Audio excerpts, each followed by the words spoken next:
Good evening and welcome to Channel 17 Town Meeting Television for our continuing coverage of General Election 2018.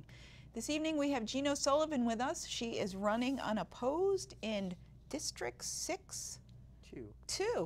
District 6-2, and that is in Burlington's New North End. Welcome, Jean. So great to see you. Thank you. New and Old North End. I have the best district. That's right. I believe in the state.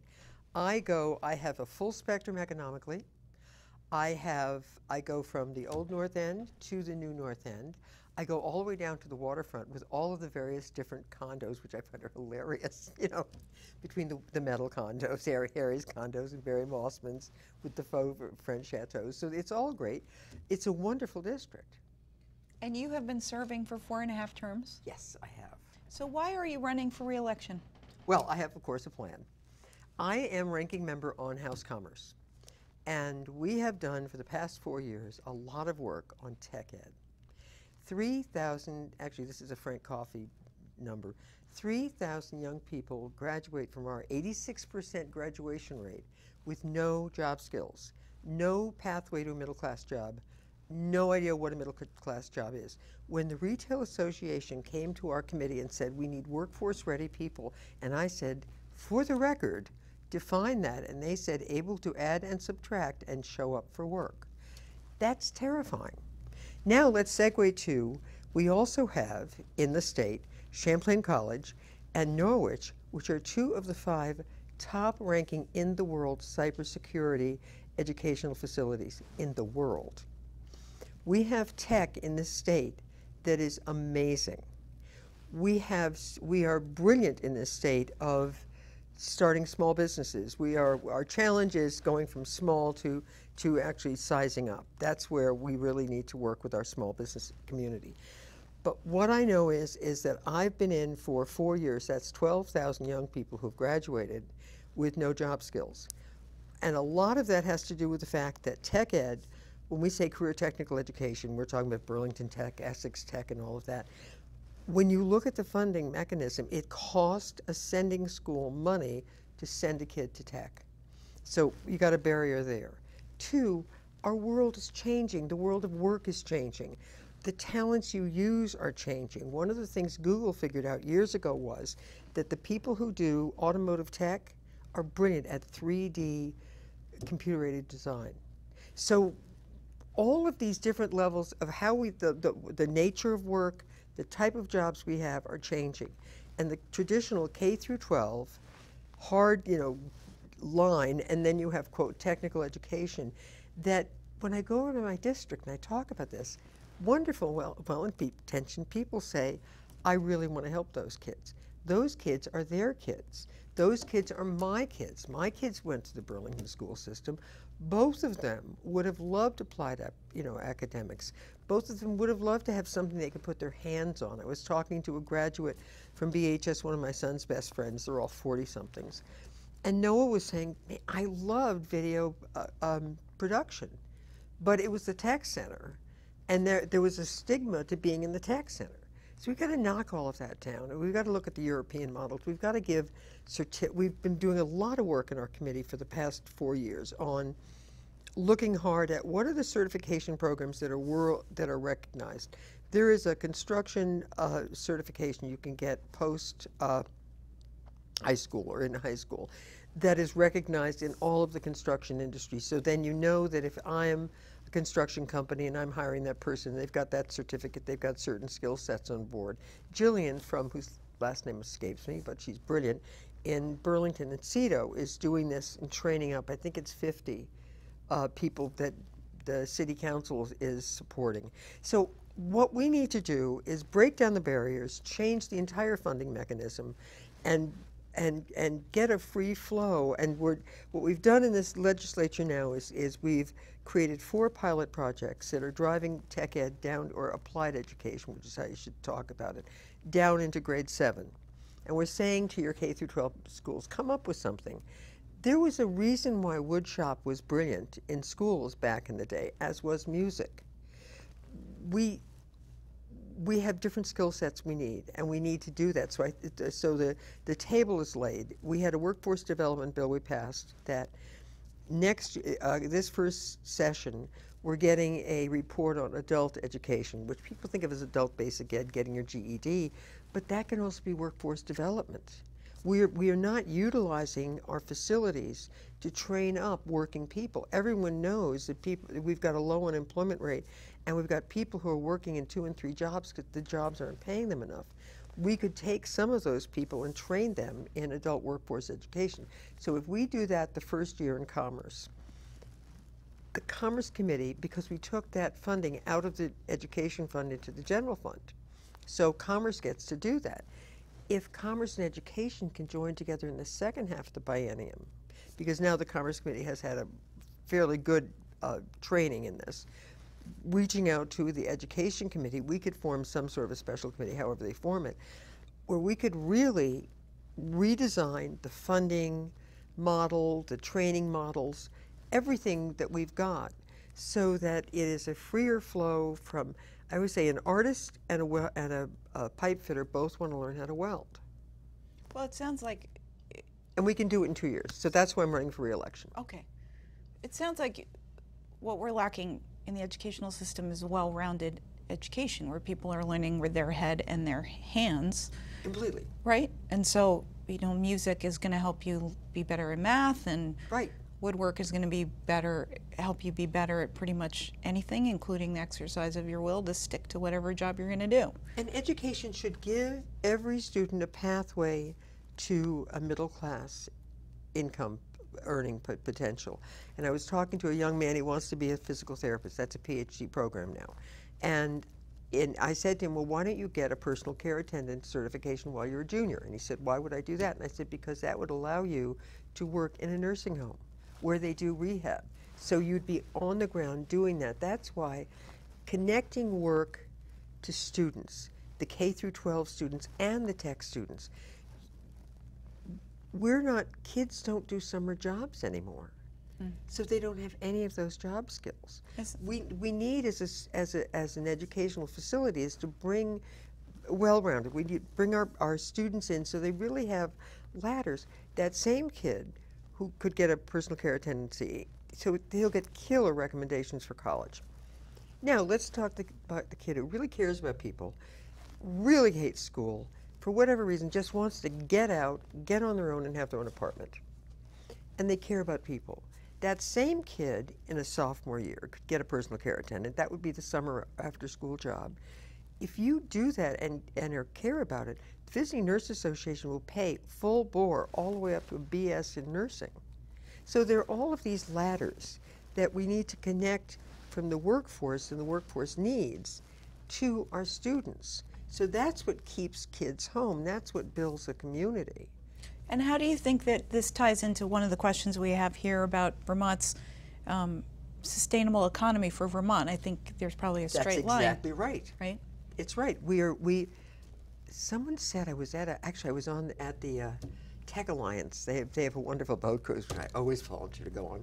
But also you meet interesting people with great brains. And one guy said, you've got to stop paying for student tourism in the state of Vermont. What's that mean? Everyone comes and goes to school and loves it and leaves. That's not a sustainable model. And we are, well, one of the really cool models we've got now is we now put in full scholarships for the National Guard. One, to make us more competitive. My other day job is I'm state chair of the ESGR, which is Employer Support for the Guard and Reserve, which is a Department of Defense grouping in every state that is the liaison between Guard and Reserve members and their civilian careers. Because when we got rid of the draft, we hung everyone out to dry. We said, oh great, we'll save millions of dollars in just-in-time inventory for defense, and actually it does work. But at any given moment, 54% of our deployed troops are Guard and Reserve people. Now let's figure out how that impacts the small employer in Vermont.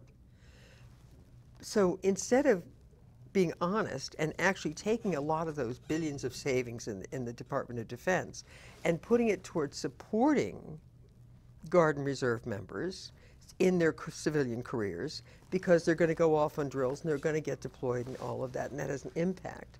Instead of doing that to support them, they basically do nothing. And buy more toys for boys, which is really probably the worst thing I should say, but I don't care. So that's the piece. So when I do what I do there is I'm working with employers to bridge and get particularly our mountain troops, which are infantry, the airborne they've got all STEM jobs, but the infantry don't. So we've got a lot of people who are landscapers and things, and if they get deployed, they lose their business. So what we're trying to do is build up a better bridge for Guard members and their civilian jobs. So let me ask you about the climate economy and how Vermont can take advantage of the opportunity that climate change presents. We need to do a carbon tax. We need to understand that. If we can do it regionally, we should, but we absolutely have to do that. We need to just work as diligently and as conscientiously as we can. The other thing we need to do is clean our water. Not just because it's for tourism, not just because we want clean water and it's good for tourism. That estimated $20 million a year is economic development. Those are construction jobs. That's money we're investing in building Vermont. That's where the sustainability comes in. We've got to start thinking about that. We're going to clean up our waters, then we invest in and we train Burlington Vermonters for those jobs. So where is the money going to come from to clean up the lake, to clean up the waterways in general? Honestly, I liked the treasurer's original plan. Which was? The plot. It was based. There was a surcharge on every plot. We're going to have to figure it out. I don't know what's going to happen with the federal government, but we need to think of it not as a tax that disappears. We need to quantify that as economic development for construction in our state. I think that actually Paul Ralston was talking about this down in the Addison, saying, well, we should invest in, the state should pay for the buffers on the edges of the river. And I think we should look at that and say, to do that, to make those riparian buffers, I think is the phrase, that takes workers. People have to do it. Those are Vermont jobs, and those can be very skilled Vermont jobs. So I want to rephrase a lot of those. The sustainability economy is looking at reinvesting in ourselves. If we are putting Guard members four-year scholarships in Vermont schools, then why don't we make sure that we have really good jobs for them when they come back, when they're here, so they stay here. So being in the district that you represent, 6-2, it's probably one of the more diverse districts in the state, would be my guess, in terms of population, right? It is. And so what do you see as the challenges to institutional racism? I mean, how can we as a state dismantle that systemic racism that is contained in how we do business? I remember in the legislature when we started talking about driving while black, and this is before we had the wonderful study from UVM, and people were standing up and saying, no, no, no, this can't be true, this can't be true. And to have objective, fact-based discussions helps a tremendous amount. One of the first things I ever did in the legislature was create, it was actually it's a first in the nation bill. The National Guard now reports every year on sexual harassment, sexual assault, and discrimination in the Guard, instances that were complained, and now we added another stream, which is women being recruited, how many have re-upped, and how are you elevating them in the force, because the only way you're really going to take care of that situation is to get a better 50-50 mix, gender-wise. Well, that's about quantify, quantify, quantify, and part of the thing we have to do is look at the numbers. We are incarcerating, I believe, the highest number of black young men in the country. In Vermont? Yes, and if we're not the highest, we're damn close. And we're sending them to Mississippi, to a for-profit prison in a state that flies a flag that has the Confederate battle flag in it. I was a civil rights worker for SNCC in Mississippi for a year. I know that state and I visit that state. It hasn't changed. I worry about our population. So we just have to look at it, recognize it, and embrace it. England in the 40s went through a similar situation. It was an island population. They're all white. All of a sudden, the empire came home, and that's when the Teddy Boys were there and all of that. And eventually, it's still not fabulous, but eventually, communities got absorbed, culture got absorbed, so chicken masala is probably everyone's favorite Friday night dish in London. So we have to do the same thing. And the state has a challenge because we have Burlington with our fabulous diversity. And then we have maybe, I don't know, Springfield. So it's bringing it along. I keep saying things like, whenever I look at anything that Travel and Tourism puts out, any brochures, it got to be a joke in my committee because Bill Botso, my chair, who was wonderful, would give me whatever brochure and I would flip through it and I'd start counting the black or brown faces I'd see. If we're selling Vermont, sell a multicultural Vermont. But what if we're not really hospitable to multicultural Vermont? We need to make people aware. And that's how you do it. You have multicultural brochures advertising your state. You recognize institutional racism with driver stops. You look at discipline problems in schools. You start just objectively looking at facts. I think most people are well-meaning. I think people are unaware. If you were part of Unaware of? If you look like me, you wander blissfully through the world, and there's no moment because I'm in the majority all the time. It's only when you're in the minority that you get a different take.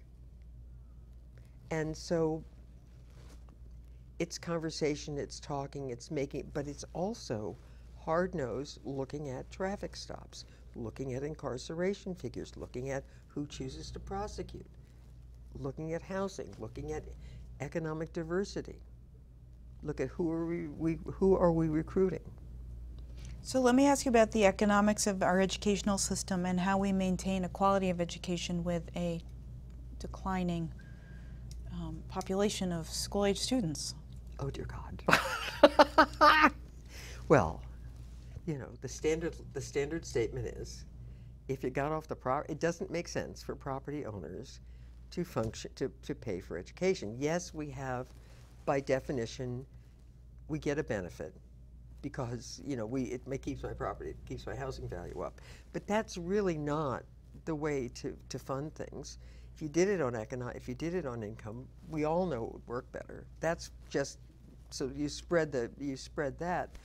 Are there states where education is financed based on income? Dear God, I don't know. Did I ever say that burning bamboo shoots under my fingernails is more preferable than being on the education committee?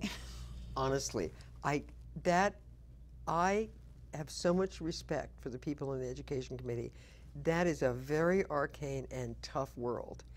I do blockchain and commerce, my other deep weeds world, but that I willingly, you know, Janet Ansel has an encyclopedic knowledge of taxes and how they affect people. And she's Ways and Means. Yes. Right. And we have the Education Committee, and Dave Sharp is retired, and everyone on that committee is stellar. So it's a tough place. I just, you know, I know I'm a retired stockbroker. I know the dollars and cents. The dollars and cents are, if it's on income, it works out better. But so agriculture, the dairy farms in our state are really having a very difficult time. Yes. Because of the way the financing of milk has been structured and for other reasons. So how important is agriculture, and in general, dairy farming in particular, how important does it remain for our state, and what could we do to support it? Well, I had a wonderful experience actually with a constituent. Our farm to plate And what we're doing in agriculture is pretty impressive. And it's about diversity. It's about getting particularly our dairy farmers to find more profitable sidelines and to diversify their product in order to survive. That being said, I have a constituent who makes an amazing dip that is now in Hannafords, and she has an opportunity to go from 70 Hannafords to 1,000, and also Costco's talking to her. So she's a startup, and she needs to ramp up. So I called Department of Agriculture to see what they've got going, and they've got a specialist in there who knows every dairy license in the state, absolutely on point, right there, knows how to scale people up.